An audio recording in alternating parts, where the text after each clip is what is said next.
السلام علیکم ورحمۃ اللہ وبرکاتہ۔ الحمد للہ وکفیٰ والصلاة والسلام علی سیدنا و نبینا و مولانا محمد المصطفیٰ، اما بعد۔ شرعی مسائل کی مجلس نمبر 55 میں آج میں حاضر ہوں اور جملہ حاضرین اور سامعین کا استقبال کرتا ہوں۔ آج کا پہلا سوال یہ ہے کہ شوال کے بعد جو 6 روزے رکھنے پر ثواب ملتا ہے وہ عید کے اگلے دن ہی شروع کرنا ضروری ہے یا اس کے کچھ 1-2 دن کے بعد بھی رکھ سکتے ہیں؟ جواب یہ ہے کہ عید کے اگلے ہی دن شروع کرنا ضروری نہیں ہے، بلکہ مہینہ بھر میں پورے شوال کے مہینے میں 6 روزہ رکھ لینا ہے۔ اگر کوئی آدمی 6 روزے رکھ لے تو حدیث پاک میں جو فضیلت آئی ہے وہ ثواب اسے مل جائے گا، وہ فضیلت اسے حاصل ہو جائے گی، خواہ مسلسل روزے رکھے یا متفرق طور پر رکھے، ہر طرح اسے ثواب ملے گا۔ حدیث میں جو آتا ہے، حضرت ابو ایوب انصاری رضی اللہ تعالیٰ عنہ کی روایت ہے کہ رسول اکرم علیہ الصلوۃ والسلام نے ارشاد فرمایا کہ جو آدمی رمضان کے روزے رکھے پھر رمضان کے بعد 6 شوال کے مہینے میں 6 روزے رکھے تو یہ اسی طرح ہے جیسے اس نے پورے زمانے تک روزے رکھا، صیام دہر کی طرح ہو جائے گا۔ یہ فضیلت دونوں شکل میں اسے حاصل ہوگی۔ البتہ بہتر یہ ہے کہ عید کے فوراً بعد روزہ رکھنا شروع کر دے، چونکہ کبھی ایسا ہوتا ہے کہ رمضان کے اندر جو کیفیت ہے وہ رمضان سے دوری ہو جانے کے بعد آہستہ آہستہ وہ کیفیت رخصت ہو جاتی ہے، پھر روزہ رکھنے کا جو جذبہ ہے وہ جذبہ بھی سرد پڑنے لگتا ہے۔ اس لیے رمضان المبارک کے بعد یعنی عید کے دوسرے دن سے روزہ رکھ لینا بہتر ہے۔ ایک سوال یہ ہے کہ نفل روزہ شروع کرنے کے بعد واجب ہوتا ہے یا نفل ہی رہتا ہے، رکھے یا نہ رکھے؟ جواب یہ ہے کہ نہیں، نفل روزہ شروع کرنے سے پہلے نفل ہے، لیکن جب نفل روزہ آپ نے شروع کر دیا تو شروع کرنے کے بعد اب وہ واجب ہو جاتا ہے۔ لہٰذا شدید عذر کے بغیر نفل روزے کو توڑنا صحیح نہیں ہے۔ ہاں، اگر شدید ضرورت کو ایسی پیش آ جائے تو اس وقت توڑنے کی اجازت ہوگی، لیکن توڑنے کے بعد اس کی قضا رکھنا واجب ہوگا۔ ایک سوال یہ ہے کہ بعض مرتبہ غیر مسلم حضرات، خواہ وہ نیتا ہوں یا عام آدمی، سماجی یکجہتی کے لیے، محبت کے لیے، ہندو مسلم اتحاد کے لیے افطار پارٹی دیتے ہیں اور اس میں روزے داروں کو بھی دعوت دی جاتی ہے، تو کیا کسی غیر مسلم کی افطار پارٹی پر دعوت قبول کی جائے یا نہیں؟ جواب یہ ہے کہ اگر کوئی غیر مسلم مسلمانوں کو افطار کی دعوت دے اور بظاہر حالات سے اس کا مال حرام یا غصب کا نہ ہو تو اس کے افطار کی دعوت قبول کرنے کی گنجائش ہے، مگر اس بات کا خیال رکھا جائے کہ اس قسم کی پارٹیوں میں بکثرت شرکت کر کے اکثر رسم و رواج اور بعض مرتبہ رمضان المبارک جیسے بابرکت اوقات اور عبادات کو ضائع کرنے کی نوبت آ جاتی ہے، جو ہمارا بہت بڑا نقصان ہے۔ البتہ اگر کسی طرح یہ ثابت ہو جائے اور معلوم ہو جائے کہ دعوت دینے والے کا مال حرام ہے یا مال غصب ہے تو اس کی دعوت قبول نہ کی جائے اور ایسی پارٹیوں میں شرکت سے احتراز کیا جائے اور حکمت کے ساتھ اسے بتا دیا جائے کہ آپ کے ذرائع آمدنی کے لحاظ سے ہمارے لیے اس دعوت کو قبول کرنا ممکن نہیں ہے، ہم معذور ہیں۔ لیکن اگر وہ اس پر مصر ہوں یا دعوت قبول نہ کرنے کی صورت میں کسی فتنہ و فساد کا اندیشہ ہو تو اس سے یہ کہا جائے، اگر ممکن ہو، کہ آپ رقم دے دیں، ہم افطار کا خود انتظام کر لیں گے، اور پھر ان روپیوں سے غریب مسکین کو کھانا پکا کر کھلا دیا جائے، اس لیے کہ مال حرام سے افطار کرنا بہرحال درست نہیں ہے۔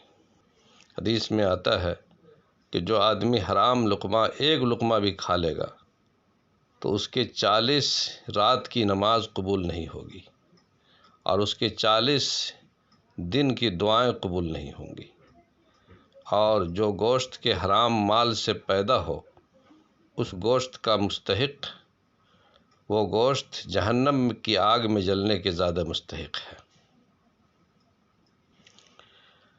ایک سوال یہ ہے کہ اکثر ہمارے یہاں رواج ہے کہ رمضان المبارک کے آنے پر لوگ رمضان مبارک یا رمضان کریم مبارک اس طرح کے الفاظ ایک دوسرے کا استقبال کرتے ہیں، موبائل پر میسج بھی بھیجتے ہیں۔ تو کیا اس طرح سے رمضان المبارک کی آمد پر مبارکباد پیش کرنا اور ایک دوسرے کو تبریک اور تہنیت پیش کرنا کیسا ہے؟ جواب یہ ہے کہ رمضان المبارک کی آمد پر ایک دوسرے کو رمضان مبارک یا کریم مبارک کے الفاظ کہنا شرعاً اس میں کوئی مضائقہ نہیں ہے، کیونکہ نبی کریم صلی اللہ علیہ وسلم اس ماہ کے آنے پر اپنے اصحاب کو خوشخبری دیا کرتے تھے، انہیں اس ماہ میں اعمال صالحہ پر ابھارتے تھے۔ خود قرآن کریم میں ہے کہ آیت کریمہ اعوذ باللہ من الشیطان الرجیم بسم اللہ الرحمن الرحیم قل بفضل اللہ وبرحمتہ وبذلک فلیفرحوا هو خیر مما یجمعون۔ اس میں اللہ کے فضل اور اللہ کی رحمت پر خوش ہونے کا اور خوشی کے اظہار کرنے کی اجازت دی گئی ہے۔ اسی طرح حضرت سلمان فارسی رضی اللہ تعالیٰ عنہ سے روایت ہے، وہ ارشاد فرماتے ہیں کہ اللہ کے نبی صلی اللہ علیہ وسلم نے ہمیں شعبان کی آخری تاریخ میں خطبہ دیا، ہمارے سامنے خطبہ پیش فرمایا، عنایت فرمایا، اور اس میں یہ الفاظ ارشاد فرمایا کہ ایھا الناس قد اظلکم شہر عظیم شہر مبارک، اے لوگو تم پر ایک بڑے مہینے نے سایہ کیا ہے اور تم پر شہر مبارک سایہ فگن ہے۔ تو اس سے اندازہ ملتا ہے کہ رمضان المبارک کی آمد پر اس طرح کی خوشی کا اظہار کرنا ممنوع نہیں ہے، بلکہ اچھی چیز ہے، اس سے رغبت ملتی ہے اعمال صالحہ پر۔ یہی وجہ ہے کہ ہمارے اکابر بزرگان دین بھی اس معمول کو پکڑے ہوئے ہیں، اور اس ماہ کی آمد پر ایک دوسرے کو مبارکباد دینا اور اس کی آمد پر خوش ہونا یہ معمول رہا ہے، اور یہ دونوں چیزیں نیک کاموں میں رغبت و شوق پر دلالت کرتی ہے، اس لیے بھی اس میں کوئی مضائقہ نہیں ہے۔ ایک سوال اعتکاف کے تعلق سے ہے کہ اعتکاف سنت اعتکاف کے لیے 21 رمضان کو غروب آفتاب سے پہلے بیٹھنا ضروری ہے، یا غروب آفتاب کے چند گھنٹے بعد بھی مسجد میں پہنچا جائے تو سنت ادا ہو جائے گی؟ جواب یہ ہے کہ سنت اعتکاف کی ادائیگی کے لیے غروب آفتاب سے 21 تاریخ کو غروب آفتاب سے پہلے مسجد میں پہنچنا ضروری ہے۔ اگر کوئی شخص 21 رمضان کو غروب سے چند گھنٹے گزرنے کے بعد مسجد میں پہنچتا ہے تو اس کا مسنون اعتکاف ادا نہ ہوگا، کیونکہ مسنون اعتکاف پورے عشرے کا ہوتا ہے، یعنی 20 رمضان کے غروب سے تھوڑی دیر پہلے مسجد میں حاضر ہونا اور عید کا چاند نظر آنے تک مسجد میں اعتکاف کی نیت سے رہنا ضروری ہے۔ ہاں، البتہ نفلی اعتکاف کا ثواب اسے مل جائے گا۔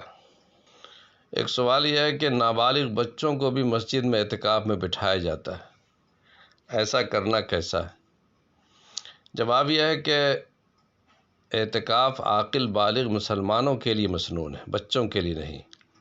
سمجھدار بچے کا اعتکاف میں بیٹھنا فی نفسہ ہی جائز ہے،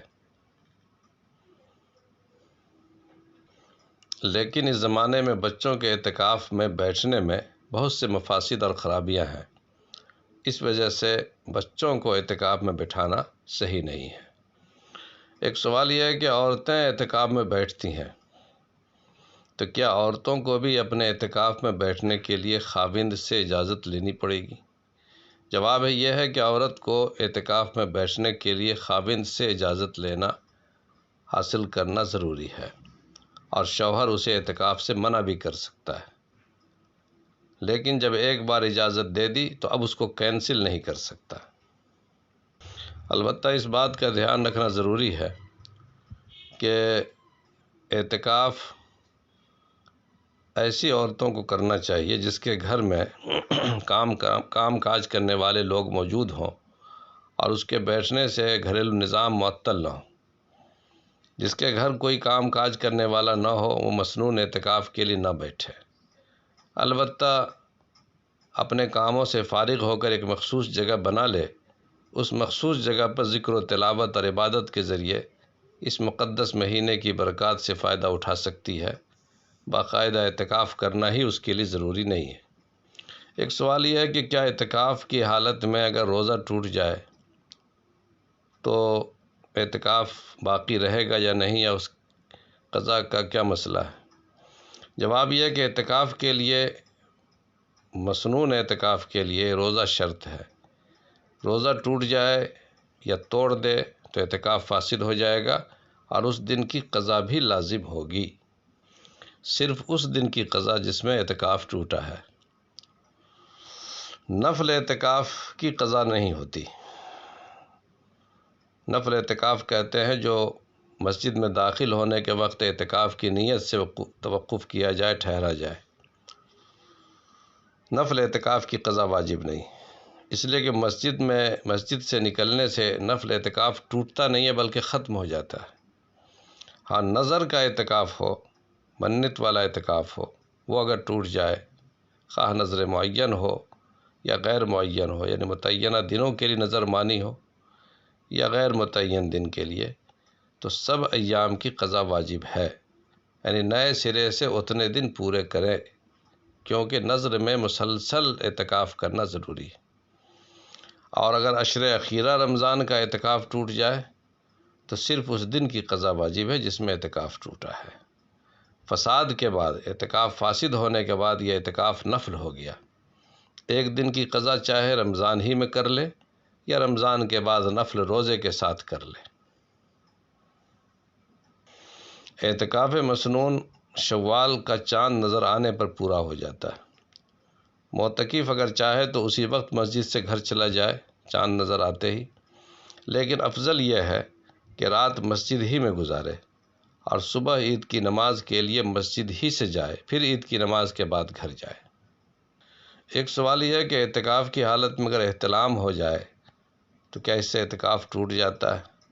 جواب یہ ہے کہ اس سے اعتکاف نہیں ٹوٹتا، بلکہ معتکف کو چاہیے کہ بیدار ہوتے ہی پہلے تیمم کر لے، پھر فوراً مسجد سے نکل جائے، اور جسے احتلام کا اندیشہ ہو اس کے لیے بہتر ہے کہ پہلے سے اپنے ساتھ کوئی ڈھیلا وغیرہ مٹی کا رکھ لے، ورنہ مسجد کی زمین پر ہی تیمم کر لے۔